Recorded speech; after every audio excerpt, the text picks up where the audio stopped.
Hi everyone, it's Erin here from the Berkman office. Today I'm here to show you how to refill your tank manually when our water is shut off for the building.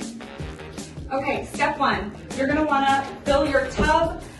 If you don't have a tub, you can use your kitchen sink, your bathroom sink, or even just have a bucket or a reservoir of water. We will be providing you water whenever we conduct building maintenance like this. You'll also want some type of large container to fill with water so you can transfer it to your tank. Now that water's been shut off and you need to flush your toilet, you're going to access the back of your tank. This ceramic lid just comes right off. The tank has about 1.5 gallons of water reservoir, and so this is a good size container. You can just pour it directly in, and then you'll have enough water to flush.